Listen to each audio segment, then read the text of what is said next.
Olá, bem-vindo a mais um Business Edu Podcast. Meu nome é Fábio Oliveira e hoje estou aqui com o Raul Candeloro da Venda Mais. Raul, tudo bem? Olá, Fábio. Prazer estar aqui com você. Dos Estados Unidos, falando com a Inglaterra para o pessoal do Brasil. Olha aí como a gente está globalizado aqui. Sensacional. Aqui da Inglaterra, super conectado com todo mundo, inclusive com o pessoal aqui da Europa também. Eu costumo fazer traduções dessas nossas conversas, colocar a legenda, e aí todo mundo pode assistir. O Raul, da Venda Mais. Primeiro, Raul, muito obrigado por estar aqui comigo. Como eu estava conversando com você nos bastidores aí, eu sou um leitor de muitos anos da Venda Mais. Não vou dizer quantos anos, né? Embora eu não tenha muito essas coisas de idade, não. Mas quando eu estava no começo da minha carreira executiva, eu tinha uma coleção de revista Venda Mais. Na verdade, a minha coleção eu me desfiz dela há pouco tempo com a minha mudança aqui para a Inglaterra. Acabei tendo que desfazer de muita coisa com dor no coração, porque eram muitos volumes. Vocês tinham uma publicação que a gente colocava naqueles ficheiros, né?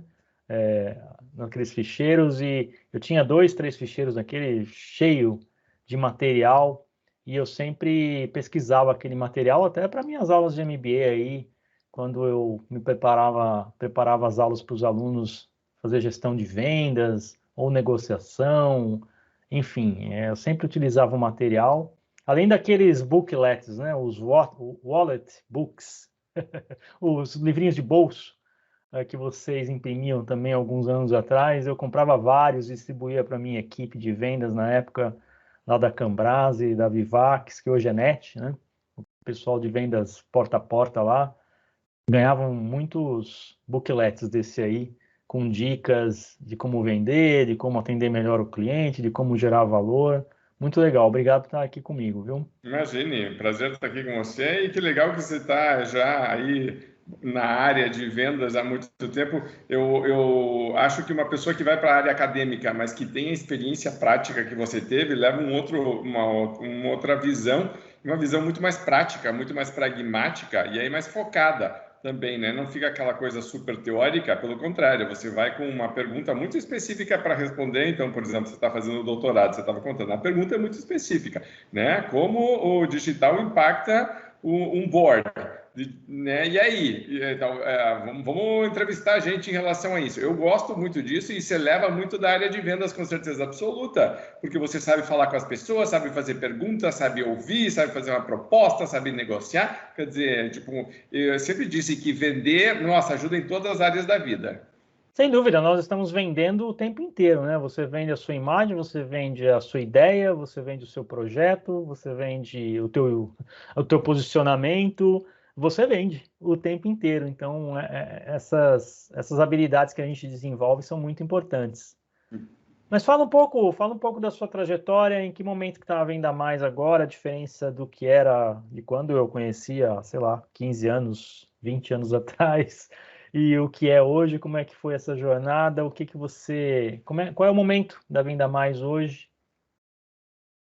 A gente começou em 94, eu tinha uma agência na época de marketing direto, então essa história de copywriting, que agora está, nossa, uma moda de curso de copyright, todo mundo tem que, né, virou uma mágica. Eu já estava fazendo um curso de copywriting em 90, só para você ter ideia.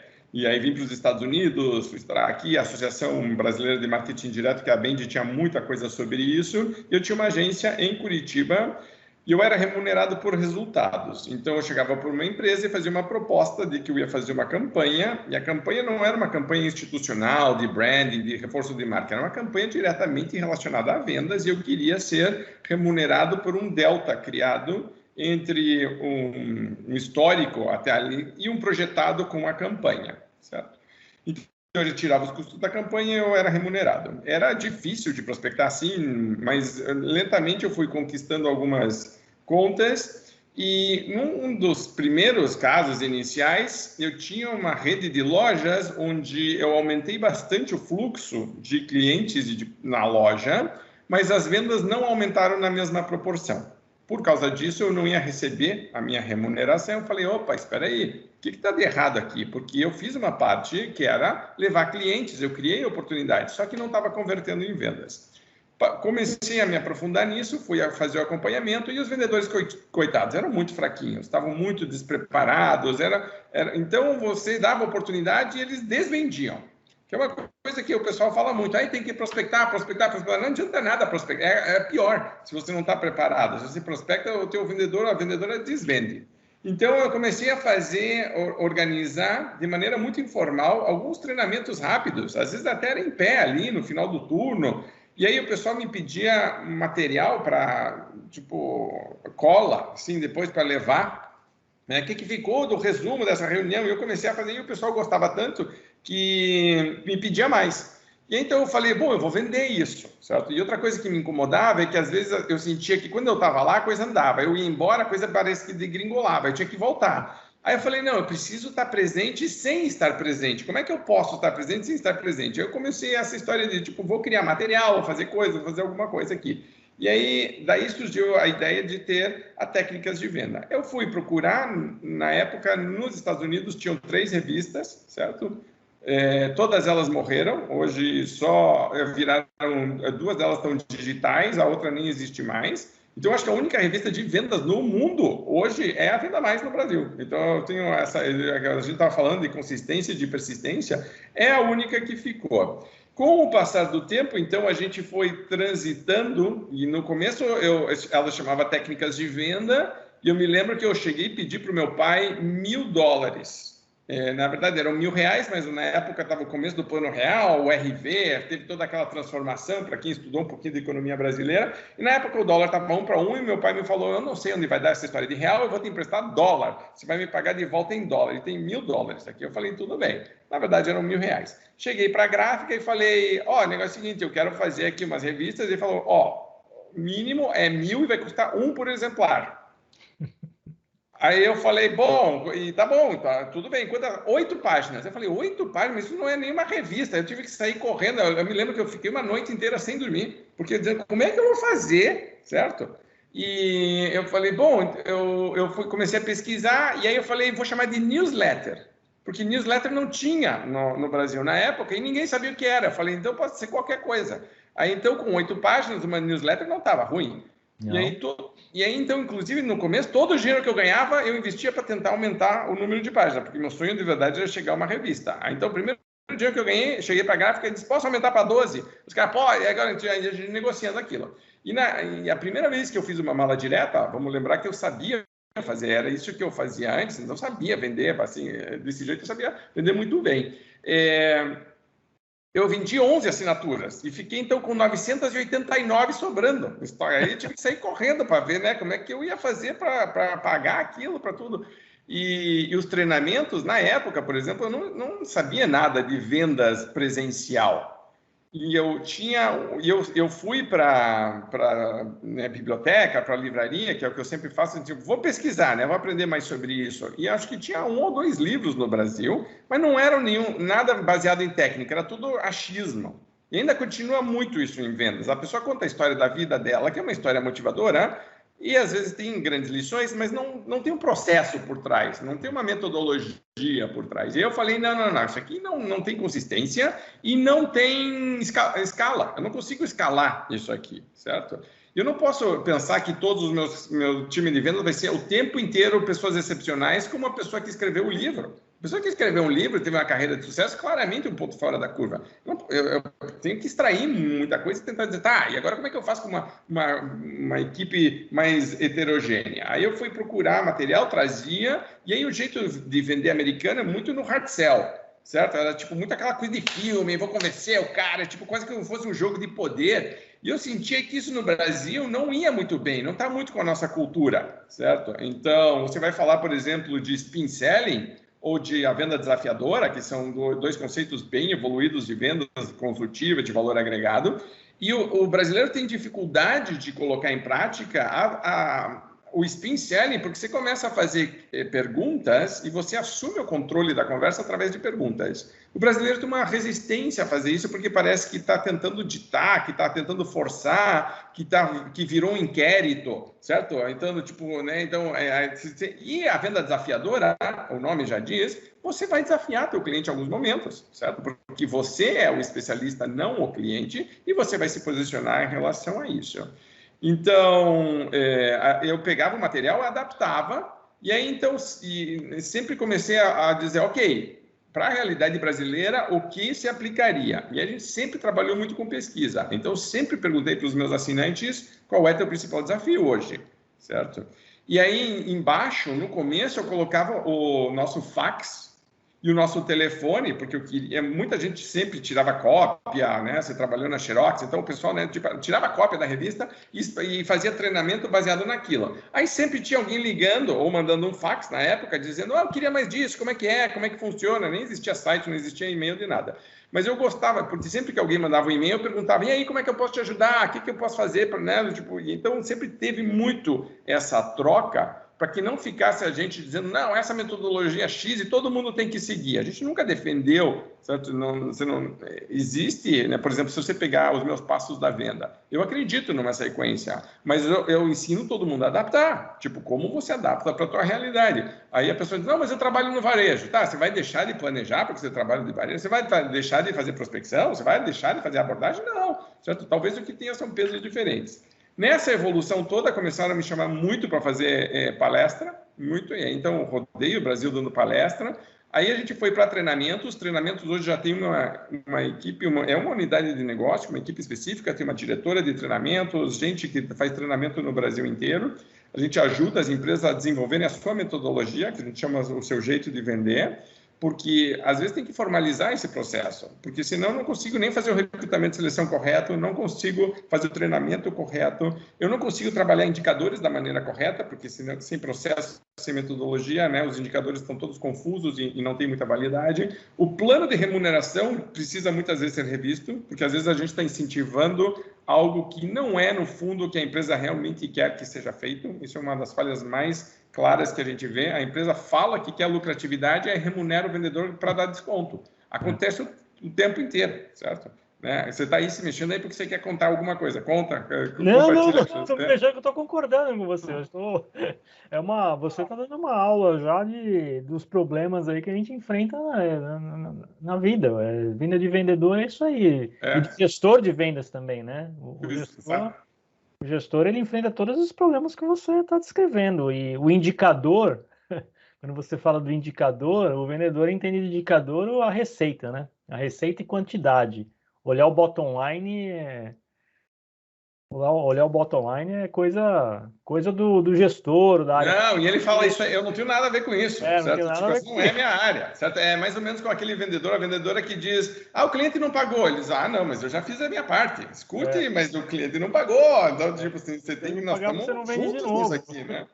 Então, tem que ter. Mas então, aí a gente foi para treinamento, fomos para consultoria. Temos clientes hoje que terceirizam completamente a área de vendas. Então, o diretor comercial da empresa é funcionário nosso, certo? CLT, só que é nosso, só que está dentro da empresa e a gente administra toda a venda da empresa. São empresas, por exemplo, indústrias. Não quero ter que lidar com isso. O meu negócio é ser indústria. Vocês vendam aí para mim. Então, eles tentaram uma coisa, tentaram representante, tentaram atacadista, distribuidor, não funcionou, eles chegaram. Aí a gente começou a dar consultoria e chega e acaba assumindo. Temos uma parte de EAD bem forte, com cursos aí já prontos. E eu tenho cursos já que estão, por exemplo, no 10º ano de formação, o GEC, por exemplo, que é formação de gestão de equipes comerciais, está na 9ª turma, todos os anos entram 200 alunos e eu corrijo pessoalmente todos os trabalhos e comento. É uma das coisas que, assim, todo mundo da minha equipe sabe que eu tenho uma parte da minha agenda bloqueada, porque eu tenho que dar... E aí, então, tem assuntos que são importantes, como posicionamento estratégico, ou tem onde a gente fala no módulo de lucratividade, onde a gente revisa precificação, tem um módulo que é só de remuneração, e o cara tem que me abrir todos os números, eu tenho acesso a tudo isso de 200 gestores todos os anos.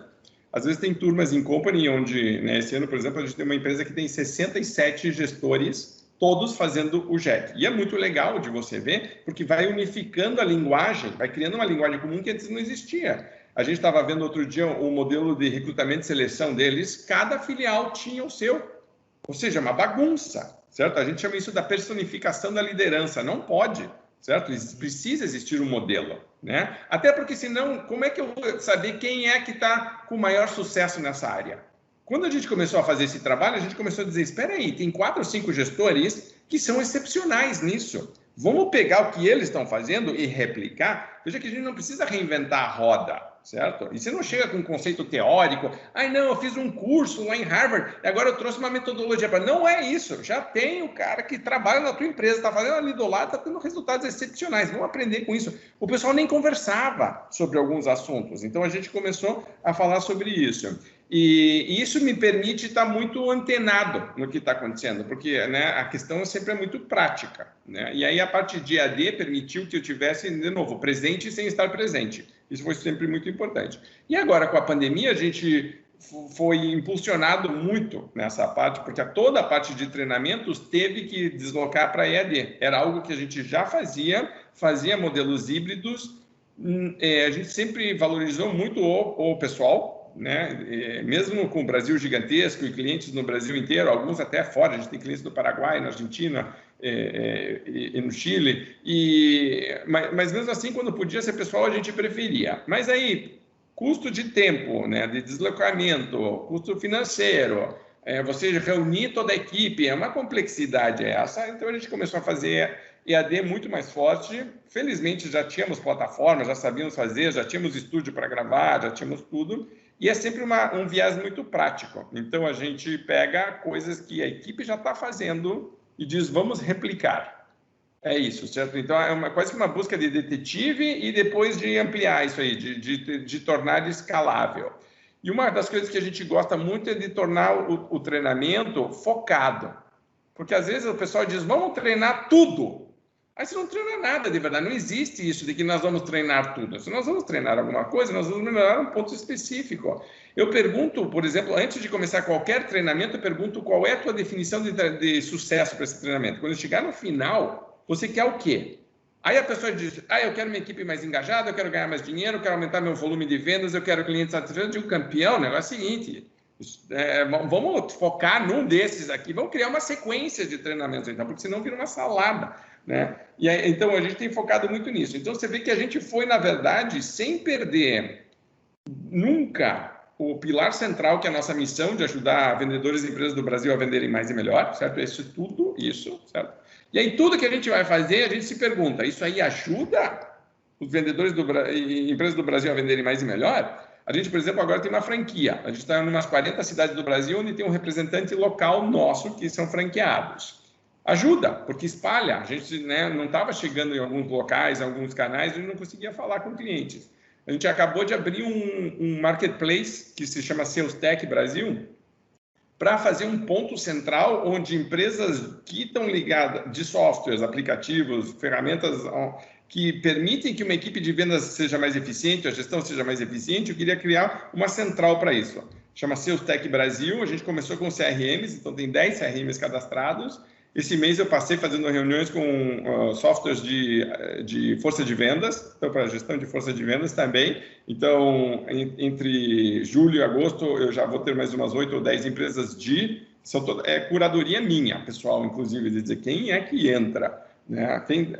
Porque eu quero criar um local onde um gestor comercial, uma gestora, possa olhar e dizer quais são as ferramentas que eu tenho disponíveis, certo?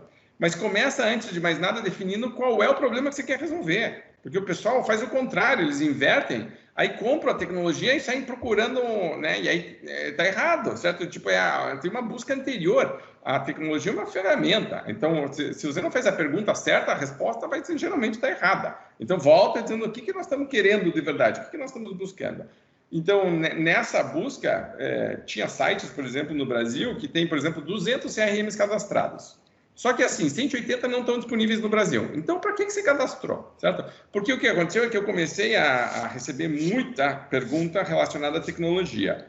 Aí eu dizia, olha, tem esse site aqui, você pode ir lá procurar, por exemplo, o melhor CRM. O cara voltava e dizia, Raul, você me complicou a vida, você não me ajudou, você me atrapalhou, certo? Tem 200 lá, um monte deles nem está no Brasil. Me dá 2, me dá 3, sabe? Tipo, afunila essa busca para mim. Aí eu faço a busca. Eu falei, então tá bom, vou criar esse marketplace. Então, essa questão sempre, a adaptação nossa, inclusive, acho que um motivo pelo qual a gente está tanto tempo no mercado, é justamente ir evoluindo nesse processo, tentando entender como posso ajudar. Então, não estamos muito apegados ao produto ou serviço em si, estamos muito apegados à missão. A missão que para nós é importante e como nós vamos atingir essa missão vai evoluindo com o passar do tempo. Muito bacana, Raul. Mais uma vez, você está dando uma aula aí, né, de como vender e quais são as mudanças que a gente vem enfrentando no mercado. Já falando nisso, entrando um pouco mais nesse aspecto, o que você vê de mudança mais impactante na profissão de vendas nos últimos 10 anos? A gente tem a questão das tecnologias que estão cada vez mais presentes, mas o que você vê assim de mais impactante e como é que o profissional de venda tem que se adaptar a isso? Eu acho que a gente teve um choque de realidade e uma aceleração brutal na pandemia, porque era tudo que estava acontecendo comprimido em 18 meses, assim, do tipo, tudo ao mesmo tempo agora, certo? Então, você tinha uma repriorização de prioridades por parte de empresas e de pessoas físicas, certo? Claramente, todo mundo repensando o seu orçamento pessoal, familiar, da empresa, todo mundo fazendo continha aqui, dizendo, epa, espera aqui, porque não estava fechando a conta de ninguém, então, tipo, aí você tem que repriorizar prioridades. Você tem uma questão que os mercados estão cada vez mais concorridos. Então, se você olha para trás, você olha geralmente com saudades. Geralmente, 5 anos atrás, a gente reclamava que o mercado estava super concorrido, mas hoje, olhando, você diz, nossa, eu tenho saudades daquela época, porque hoje está até mais, certo? Está mais acelerado. Com o mercado mais concorrido, as empresas tiveram que se posicionar mais fortemente, se especializar em criar nichos, criar o que eu chamo de proposta única de valor, assim, diferenciais de verdade. E a maior parte das empresas não tem isso muito claramente definido. Quando tem a equipe, não consegue transmitir isso corretamente, às vezes por falta de treinamento, por falta de capacitação, o cliente não percebe isso. Na outra ponta, você tem clientes cada vez mais bombardeados de informação, de opções, dos teus, nem tudo certo, nem tudo correto, então não tem filtro. Estão recebendo aquela informação toda, tem condições de comparar muito mais que antes não tinha. Eu falo bastante sobre isso quando eu vou falar com o pessoal de liderança. Existia antes uma assimetria de informação que tendia para a pessoa que estava na área de vendas, porque ela tinha conhecimento técnico de produto, recebia treinamento, ela conhecia o mercado, ela conhecia os concorrentes, estava falando com os clientes, sabia um pouquinho de tudo. Existia uma assimetria de informação que pendia para a área comercial. Hoje isso se desequilibrou completamente. E quem está na assimetria certo favorável é o cliente, que tem acesso a todas as informações, e o vendedor, coitado, ficou despreparado em relação a isso, e a maior parte das empresas foi lenta em notar que isso estava acontecendo, entender o impacto disso e em reagir adequadamente, certo? Então, você vê que o que aconteceu de verdade foi que o padrão de compra de clientes começou a mudar e a equipe de vendas agora é que tem que voltar. Ontem eu estava falando com a minha esposa justamente sobre bots, certo? E então, a Alexa hoje, eu tenho o Google e tenho a Alexa aqui instalados em casa. E, obviamente, você tem Siri, quem tem iPhone, então, certo? Mas você pode pedir para a Alexa dizer, Alexa, recompre para mim sabão em pó. Ela consegue fazer isso. Ela não consegue estabelecer uma conversa, nada. Ela não consegue comprar um pacote de um turismo. Vamos para Cancún, quero ir para Cancún. Não é com a Alexa. Mas eu tenho certeza absoluta que o Jeff Bezos está pensando nisso. O Mark Zuckerberg tem 10 mil pessoas trabalhando em realidade virtual. Certo? Eles estão vendendo milhões de óculos, não é 10 mil, é milhões de óculos, certo? Então, o cliente está claramente acelerado, avançando, Eu me lembro que alguns anos atrás eu estava trabalhando com um grande banco no Brasil e eu estava dando uma palestra para a liderança de uma das regionais. Ele estava dizendo: o nosso maior problema hoje é que o gerente está dando o WhatsApp pessoal dele para os clientes. Mas não pode, o banco proíbe, porque não pode esse tipo de... Mas o cliente não quer saber. E aí o gerente diz: desculpe, eu vou dar, certo? Então o cara estava com 2 celulares. Um pessoal, onde ele estava falando com os clientes e tudo por baixo dos panos. E, cara, isso aqui é um banco gigantesco, que não poderia, né? Tem compliance, tem um monte de coisa, certo? E o pessoal não é que estava fazendo mutreta, é que o mercado evoluiu numa velocidade que a empresa foi lenta, certo? Outra coisa que a gente fala muito, do multicanal. Você liga para o cliente, não consegue falar com ele, ou vamos dizer que você consegue falar com ele. Ele diz: me manda uma proposta, você manda por e-mail, certo? Aí o cara responde pelo WhatsApp. Pronto, já virou uma salada. Eu já tenho N certo? De formas de contato. Cadê? Onde que está centralizado? Como que eu acompanho isso? Certo? E então, veja que isso começou a invadir, inclusive, o horário comercial. Qual que é o horário comercial hoje? Não existe mais horário comercial. Uma pessoa normal está há 24 horas por dia quase que no horário comercial. Pode ter uma paz um pouquinho maior, talvez no sábado e no domingo, mas olha lá que tem gente que eu sei que está recebendo mensagem de cliente, do chefe, de todo mundo, no sábado e no domingo também. Então virou essa grande confusão. Eu acho que a capacidade de adaptação passou a ser... Já era importante, mas passou a ser cada vez mais evidente a importância, certo? E de você não se apegar muito a uma rotina antiga, a um processo antigo, e entender de verdade qual que é o objetivo. Né? No começo da pandemia, por exemplo, a gente criou grupos de mentoria para empresários, porque estava todo mundo em pânico. Né? Tipo, vou ter que demitir todo mundo, coloca todo mundo em... Né? Gente com equipe grande, de 1000 pessoas, sabe? Tipo, o que nós fazemos aqui? E uma das coisas que eu falava, por exemplo, para o pessoal da área comercial: Raul, os clientes não estão nos atendendo, nós estamos em lockdown. E agora o que faz? E eu sempre perguntava a mesma coisa: a tua missão mudou? Não mudou. A missão é exatamente a mesma. O que mudou? Mudou o jeito de fazer, mudou a ferramenta que você está usando, mas a missão continua a mesma. Então foca na missão. Por que você está tão apegado no jeito, na ferramenta? As pessoas travadas muito no operacional, no tático. Eu falei: sobe um degrau, vamos pensar um pouquinho mais sobre isso.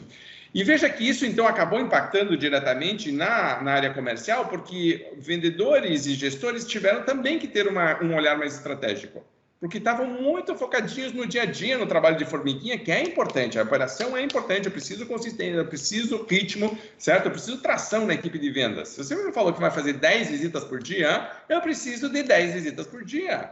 Certo? Não me venha com 8, porque você não vai bater tua meta. Não adianta. O mercado está difícil, está complicado, está difícil. Ótimo, vamos falar sobre isso. Não estamos negando o problema. Mas eu preciso dessa consistência, senão eu não tenho a meta. Então, precisou ter uma abstração, um momento de olhar e dizer: espera aí, de verdade mesmo, como que eu posso evoluir?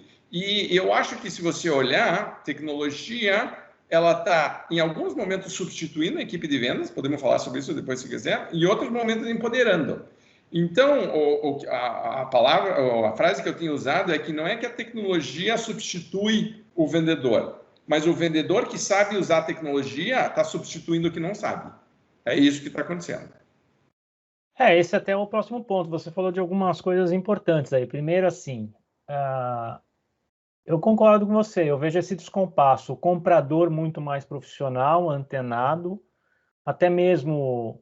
As empresas, se você pegar empresas de varejo, as maiores do Brasil, as duas, elas têm como pessoal de compras um pessoal novo. Né? Novo no sentido de demografia mesmo. E pesquisas aqui de fora já mostram, pesquisas importantes, né, de institutos importantes como Gartner, IDC e outros, já mostram que o comprador, ele é da nova geração, vamos dizer, da geração digital. E esses profissionais, eles já estão preferindo o contato remoto, o contato virtual. Né? Sim. E aí você vê que um vendedor mais veterano, que estava baseado tudo em relacionamento, em pessoal, e aí, como é que lida com essa mudança? Né? Então, é sobre essas adaptações que a gente tem que falar mais. Eu acho que o que você vê, assim, você que está nos treinamentos, você que tem, né, esse contato direto com as empresas, como é que esse profissional está se adaptando? Porque a velocidade também é diferente, né? Não dá para mais o cara, não, vou estudar, não, vou sentar, vou ver. Não tem mais muito esse timing de planejar e executar. É o que você falou, o comprador do lado de lá ele já pode ter vários sistemas de machine learning por trás lá, ajudando ele a fazer sentido de todas as propostas que ele recebe. Ele tem acesso a todas as informações. Quando ele conversa com você, ele já sabe, né? E ele já recebeu a proposta de várias empresas, ou se não ele mesmo já olhou ou teve a ajuda de um robozinho lá que faz a captura na internet lá de todos as melhores opções que ele tem. Como é que você vê essa adaptação que o profissional de venda deve ter e também no empresário, né, do dono da empresa, né? Eu sei que você atende muita gente pequena e média, né? E você tem a cultura do líder influenciando bastante nisso também. Como é que você está vendo essa mudança? Como é que o profissional pode se sobrepor a isso e rapidamente se adaptar? Sim. A gente tem a base bem da venda mais, acho que 40%, 50% é grande empresa, deve ser uns 30% de média e uns 20% de pequeno. E a gente gosta de ter um pouquinho dessa diversidade porque permite que a gente entenda bem, certo, os desafios de cada um. Não são os mesmos, né? Tem complexidades diferentes. Eu gosto muito de uma frase que é do Viktor Frankl, ele escreveu Em Busca de Sentido. Certo? É um livro fantástico, acho que todo mundo deveria ler. E ele tem uma frase que ele fala que entre o momento que acontece uma coisa e a nossa resposta existe um espaço, nesse espaço existe uma escolha e na escolha reside nossa liberdade e nosso crescimento. Gosto muito disso, porque existe esse espaço, existe essa escolha, certo? Então, a primeira coisa é ser protagonista do processo de mudança e não um processo reativo, de que eu estou sendo levado para cá e para lá. Certo? Eu acho que você tem que ter uma postura mais proativa de olhar e dizer, ok, isso aqui está acontecendo, como que eu participo disso, certo? Segunda coisa é, de novo, aquela questão, qual é a nossa missão de verdade? Por que estamos aqui? Qual é o problema que eu ajudo a resolver? Por que o cliente vai comprar de mim? Eu tenho que ter isso cada vez mais claro, isso tem que estar muito lapidado. Se eu dou papel e caneta para todo mundo numa equipe de vendas e pergunto para essas pessoas, por favor, escrevam para mim num simples parágrafo a resposta a seguinte pergunta: por que o cliente compra de nós e não do concorrente além do preço? Por favor, coloca todo mundo aí no papel. Você vai ver a salada que é. Tem uns que param e ficam olhando para o teto, não tem resposta, não sabem responder, certo? Aí a diretora quer arrancar os cabelos, quer bater em alguém, dizendo, não é possível, a gente fala sobre isso direto, a gente fala sobre isso, mas o cara não acredita, ou não sabe, ou não fala, tipo, então não adianta. Então, você vê que claramente existe aí uma lacuna, certo? É uma parte, um deserto ali que precisa ser trabalhado. Então, outra coisa, não se define claramente o perfil do cliente ideal. Muita gente está atendendo hoje, que a gente chama de PCI, e tem o que eu chamo de PCI-INF, que é o perfil do cliente infernal. Tem um cliente que é infernal que você não quer atender, certo? Só que o que acontece é que, geralmente, como você falou, o indicador está muito baseado ainda em volume de vendas, em faturamento, certo? E muitas vezes não em lucratividade ou em alinhamento com a nossa proposta de valor. O que acontece é que eu começo a entortar a minha empresa para atender o cliente que é infernal. E está errado, certo? Uma das coisas que você vai ver claramente, todo mundo que é bem sucedido na vida, isso é pessoa física ou jurídica, vai começar a dizer não para algumas coisas, certo?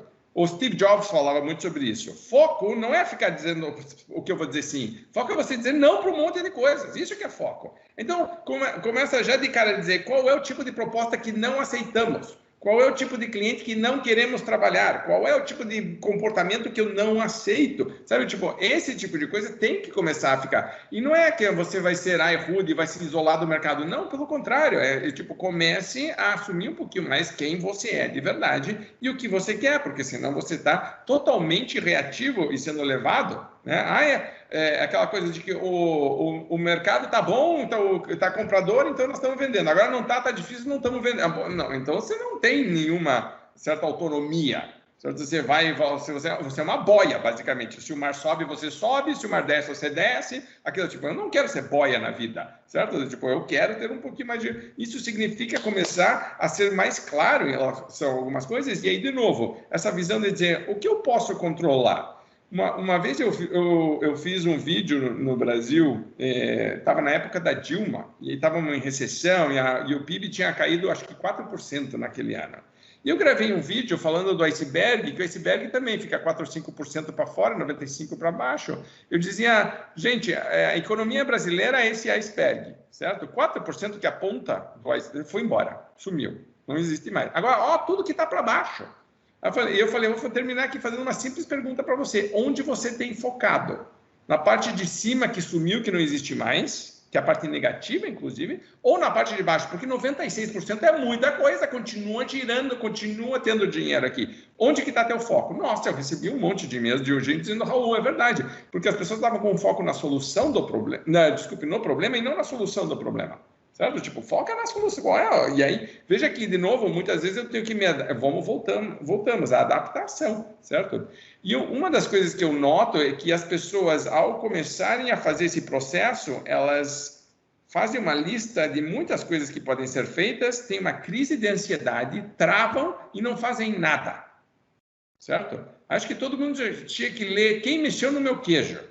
Certo? Tipo assim, vai lá o ratinho, não tem que... E aí? Certo? Tem 2 ratinhos, fica lá indo todo dia. Eu acho que a gente está naquele momento de reconhecer, gente, mexeram no queijo, e agora? Põe o tênis e faça alguma coisa. Nessas horas, eu gosto muito de uma matriz que se chama matriz de priorização. Eu pego uma lista de ideias, organizo e digo, ok, qual nós vamos atacar primeiro? Ataca essa. Ah, mas tem mais 18 que podiam estar sendo feitas. Não se preocupe, faça essa aqui bem feita. Se você priorizou corretamente, pode ter certeza absoluta. Importante é você estar evoluindo constantemente. Eu gosto muito da filosofia Kaizen, né, de dizer melhoria contínua. As pessoas não entendem o poder de você melhorar 1% de maneira consistente. É basicamente psicologia financeira também. Todo mundo quer, eu quero duplicar meu capital, eu quero 50%. Não, campeão, entenda que juro composto é uma força do universo, certo? Então, vai melhorando 1%, você vai ver o absurdo que isso faz. Eu gosto muito quando um gestor reúne a equipe e diz, gente, precisamos melhorar X, mas não é melhorar nossas vendas, é melhorar um ponto muito específico. Eu estou trabalhando com uma empresa que está trabalhando um ponto muito específico, reativar clientes inativos. Só isso, reativar clientes inativos. Eles estão dizendo, Raul, tipo, batemos todas as metas. Eu falei, lógico, seus mané. Mas é que as pessoas ficam tanto na correria do dia a dia que não estavam fazendo uma coisa básica. Aí, no mês anterior, a gente trabalhou um outro ponto super simples, que é o que eu chamo de pós-não vendas. Porque todo mundo fala de pós-vendas e eu defendo muito pós-não vendas. A maior parte muitas vezes, orçamentos, contratos, vai fechar, não vai fechar. E aí, o que acontece? Geralmente é abandonado. Eu falei, eu quero que você volte lá e resgate aquele contato, certo? Essa é uma empresa, uma pessoa que entrou em contato, evoluiu no processo, teve uma apresentação, às vezes teve até um orçamento, o projeto alguma não fechou. Pô, é prospect, vamos voltar lá. Venda, faturamento, resultado. E aí, você vê que a coisa rolando forte, por quê? Porque deu foco. Então, quando você foca... Então, por exemplo, outra empresa está trabalhando, Raul, eu preciso vender mix. Eu tenho aqui, né, 5, 8, 10, às vezes até, tem empresa que tem 10 mil, que eles chamam SKUs e tudo, não sei o que, né? Tem um produto barato e um mais caro, serviços, né, diferentes, etc. Porque só está trabalhando algum. O pessoal fala, vamos aumentar as vendas. Isso para mim é muito genérico, seja muito mais específico. Então veja que quando você começa a juntar tudo que eu falei, na verdade a gente está dando um foco muito claro, mas é uma postura proativa de melhorar continuamente em relação aos pontos que fazem diferença. Essa, para mim, é a grande diferença de quem está evoluindo. E se você colocar tecnologia como uma ferramenta que te ajuda a potencializar isso e acelerar esse processo, aí você tem uma mistura que permite que você atenda mais e se diferencie da concorrência. Isso que eu acho que é importante. É isso aí, Raul. Eu acho que é isso mesmo, Raul. Você tocou em pontos muito, muito interessantes. O cara ele não pode ficar esperando, né, para mudar. Ele tem que ser proativo, tem que ir atrás e fazer o básico sempre, focar, não é? Como você disse, Não dá para resolver tudo de uma vez. Tem que focar no mais importante. Hoje eu li uma frase que eu adorei que diz que um grande problema, na verdade, é um conjunto de pequenos problemas. Eu adoro, sabe? Tipo, quando você consegue trabalhar dessa maneira organizada. E outra coisa que eu vejo é você encarar isso como uma oportunidade. Não como um fardo, meu Deus, agora eu tenho que carregar isso. Eu acho que o mindset é errado. Eu dizer, não, pelo contrário, olha quanta coisa boa a gente pode fazer. A experiência, para mim, tinha que ser algo que potencializa e não que te arrasta para baixo. Não é para ser uma carga pesada. Certo? Tipo assim, a experiência nos dá uma coisa que os jovens, por exemplo, não têm. Por definição, é para ser uma vantagem competitiva e não uma desvantagem competitiva. Mas eu preciso usar isso corretamente, porque senão vira realmente uma âncora, certo? E para quem é novo, o que eu daria de conselho? Faça o máximo possível para você ter colecione experiências, certo? Colecione experiências, do tipo assim, aceite todos os desafios que você puder, certo? Porque é assim que você vai realmente colocar em prática e melhorar teu potencial, certo? Então, pega a carreira de uma pessoa que realmente galgou, certo? E que aprendeu, atua, por exemplo, pode ver que é um salto de desafio. Eu vou para o próximo. Qual é o próximo desafio? Essa é a pergunta, certo? Essa é a pergunta. E o desafio, ele te enriquece muito. Mesmo quando você não acredita que vai dar conta, ou você não sabe, não tem certeza, é onde está a melhor oportunidade. Ou aquele que ninguém quer fazer, né? Exato, mas veja que se você tem certeza, não é um desafio de verdade, certo? Então, o desafio de verdade vai ter sempre um frio na barriga, dizendo, não sei se eu dou conta. Mas, né, e aquela coisa que eu digo, que quando você diz, eu vou ter que realmente me comprometer, quando a coisa fica séria com você mesmo, de verdade, dizer, isso aqui, eu acho que eu consigo, mas eu vou ter que de verdade me dedicar. Aí sim você começa a crescer como ser humano, como profissional. É isso aí. Raul, muito bom falar com você. A gente já está quase 45 minutos de papo e eu tenho certeza que nós ficaríamos aqui horas, porque você acabou de tocar no outro ponto que eu já puxaria um outro fio aí, que é o perfil, né, do pessoal do mais jovem hoje, né, de achar que consegue as coisas rápido, né? Não é só rápido que consegue, a gente tem que ter muita persistência, resiliência, aceitar desafio. Tem que ter um comportamento um pouco diferente do que eu vejo na maioria dos casos aí. Sim, que aprender a lidar com a frustração da lentidão do mundo real comparado com o online, principalmente com videogame. Se você se criou jogando, meu Deus do céu. E tem outra coisa, no videogame você erra, você começa de novo. E na vida não é bem assim, então acho que você tem que lidar com algumas situações um pouco diferentes. Aí tem mas eu vejo meus filhos, a frustração de, meu Deus do céu, por exemplo, uma internet lenta. É a morte, acabou, meu Deus do céu, tipo, imagine, para quem não tinha, não tem Wi-Fi nesse lugar, eles acham absurdo. Passa outra coisa. Né? Tipo, tem 500 canais na televisão, tem 500 opções, tudo, né? Então, você começa a ver aí, tem uma desconexão. Meu filho começou a trabalhar agora e a gente estimulou de caixa num restaurante. Porque realmente a gente começou a ver, não, tá indo demais. Certo? Tipo, e eu quero que tenha, porque o modelo híbrido vai, né? Para mim, precisa saber, certo? Para o pessoal que é mais velho, eu digo, você precisa aprender o digital, tem que aprender. Para o pessoal mais novo, Deus, você tem que aprender o real. O analógico. Você precisa aprender, certo? É importante você saber navegar nesses dois mundos bem, porque é o que vai ter aqui por um bom tempo, né? E quem souber fazer isso bem, eu acho que, inclusive, vai ser mais feliz. Eu vejo uma pessoa mais realizada quando ela consegue fazer isso. Eu sempre faço uma analogia aqui com o pessoal em casa também, que você tem que saber ter a flexibilidade e você tem que saber atuar em momentos diferentes com a mesma felicidade. O que eu digo, a nossa vida é uma montanha-russa, né? Então tem hora que você está muito bem, está indo tudo surfando muito bem, mas tem hora que você não está surfando bem. E aí você precisa colocar uma dedicação a mais, abdicar de outras coisas, mas tem que fazer isso com alegria, né? E sempre com o pé no chão. E aprender a cair. E aprender subir a na cair. prancha de novo. E subir na prancha de novo e vamos de novo, né? Porque você vai vir outra onda, né? Vai vir outra onda. É isso aí. Raul, muito obrigado mais uma vez. Tenho certeza que o pessoal é uma aula, né? É uma aula que você não tem muito MBA, né? Se você pegar toda a tua trajetória aí, tudo que você falou, você pega em pontos muito específicos. E para quem é líder de empresa, então, gestor e dono, empreendedor, quer dizer, tem muita dica aí que o pessoal vai poder absorver e absorver, eu tenho certeza. Muito obrigado, Legal. viu, Raul? Eu que agradeço o convite e queria já posso deixar à disposição o meu e-mail, que é Claro. raul@vendamais.com.br, e o nosso site, que é o vendamais.com.br, para quem quiser mais material sobre gestão de vendas, né, tipo artigos, vídeos, etc.